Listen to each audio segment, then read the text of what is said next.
Je suis Maxime Gasteuil et je suis sur le mensuel, c'est maintenant, régalez-vous.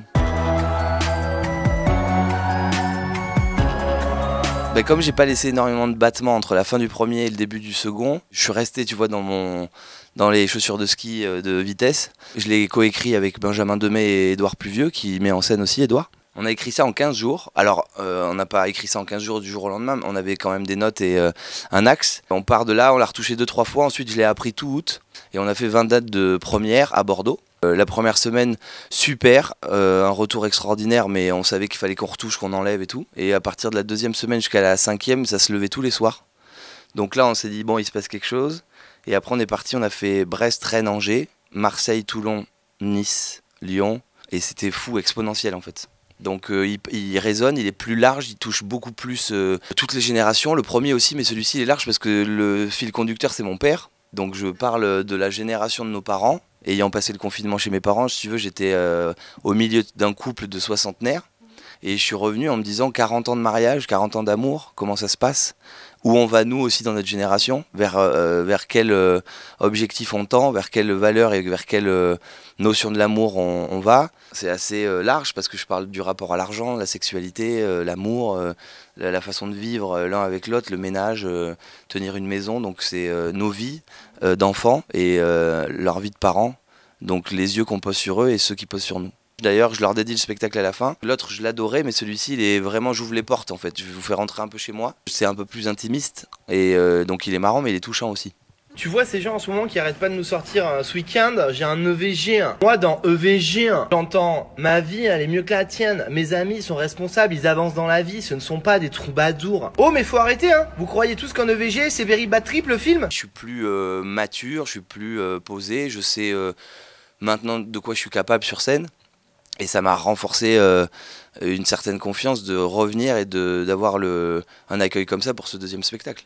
Mais là, je suis fier parce que ça tient en haleine. Et puis là, j'écris vraiment quelque chose qui me touche maintenant et qui va durer pendant au moins 2 ans ou 3 ans, qui va encore évoluer parce que, comme je te dis, c'est très récent. Donc, en termes de scénographie, là, on propose un spectacle hyper fou parce que j'ai des régisseurs qui me suivent depuis 5 ans. On a fait un travail de dingue en lumière et son. Je voulais un spectacle jazzy en deuxième et j'en ai fait un truc où j'hurle pendant 1h30 sur tout le monde. Je crois que le troisième, on va l'appeler AVC. Et celui-ci s'appelle Rien à signaler, enfin Retour aux sources, on l'appelle souvent RAS, Rien à signaler, mais il y a beaucoup de choses à signaler. Et le deuxième, on s'était dit AVC avec votre consentement. Parler de tout et de rien, mais vraiment s'énerver encore plus. Céline Dion et les filles, c'est un délire. Dès qu'une meuf elle a entendu Céline, elle est envoûtée. Elle est possédée, c'est trop tard. En boîte, un DJ, il aura beau se casser le cul toute la soirée pour faire danser les meufs, il lance un J'irai où tu iras. Et là, c'est Las Vegas. Sur la piste, vous me régalez avec des danses improbables. Ça part en position motard, 3/4 face, micro-main. Faut savoir qu'une meuf qui fait la queue dans les chiottes de boîte de nuit depuis une demi-heure, il y a un Céline Dion qui part, elle en a plus rien à carrer, elle se pisse dessus. Il faut vite qu'elle aille sur la piste. Là, il y a match. Quand tu travailles avec 2 gars comme ça à l'écriture, on se fait rire, tu vois. Donc on se challenge aussi. Et puis il y a toujours un qui rajoute un truc à la phrase qui était déjà super, mais qui a sublimé la phrase avec un mot. On a les mêmes familles. Ce qui est touchant avec ce spectacle, c'est que quand je sors de scène et que je croise le public, ils me disent que la famille Gasteuil est en fait la même famille que tous les Français. Donc on a réussi le pari, on a tapé dans le mille, quoi. Et c'est en s'abreuvant de ça, parce que comme on traîne ensemble, mais nos familles et nos amis traînent ensemble aussi. Donc si tu veux, quand on va chez les uns, chez les autres, on se rend compte que nos parents, même si c'est des gens différents, ils ont un truc assez similaire dans la façon de vivre. Le rapport aux enfants, le rapport à l'amour, la pudeur, la façon de dépenser l'argent, enfin tout ça, c'était assez frappant. Donc on s'est dit, je crois qu'on se trompe pas. On s'est fait rire et là ça fonctionne. Mes parents, ils l'ont vu. Ouais, ils sont venus à la dernière date de première à Bordeaux et mes parents sont très pudiques, j'en parle sur scène, donc ils étaient très touchés, mais c'est pas les parents qui te prennent dans les bras et qui te disent on est fiers de toi mon fils. Ils m'ont fait un joli texto pour me dire qu'ils étaient très très fiers et très contents et là on les appelle chaque jour et ils sont très fiers du succès du spectacle pour l'instant. Ouais, je crois que ça les rend fiers et ils sont très touchés. Ça y est, ils sont tous au festival de Cannes. La majorité, ils ont rien à faire là. Ah, je les vois sur Instagram, là, il y en a pas un qui fait du cinéma. La plupart, ils sont gérants de bar à Pigalle. Ça stack chez Alban, soirée Gaumont. Mais arrêtez! Mais Arrêtez! Je vais vous la dire, la vérité. Sur place, il y en a 27 qui signent des films et les 1500 autres, ça boit des spritz à partir de 16h30. Ça connaît un pote de pote qui est scénariste au réal. Ça fait des selfies avec Matt Damon. Enfin, entre toi et Matt Damon, il y a 6 agents de sécu, il y a 13 barrières de sécurité. Donc non, t'as pas passé la soirée avec Matt Damon, non. Il y a un film qui est l'adaptation du premier et un autre qui est l'adaptation du deuxième. Mais en fait, si tu veux, on s'est dit que les gens qui étaient venus voir le spectacle, on devait leur rendre un certain bonheur, si jamais ils avaient envie, en tout cas, d'y goûter.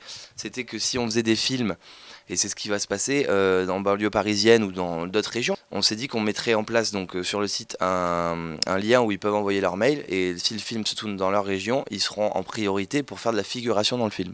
Et comme il y a des gens qui adorent faire ça, en tout cas se rendre compte de comment fonctionne un film, un réalisateur, le premier assistant, le matériel et tout, tu vois, c'était une porte ouverte pour leur dire venez suivre l'aventure avec nous, quoi. Le premier, il va se tourner avril-mai 2024.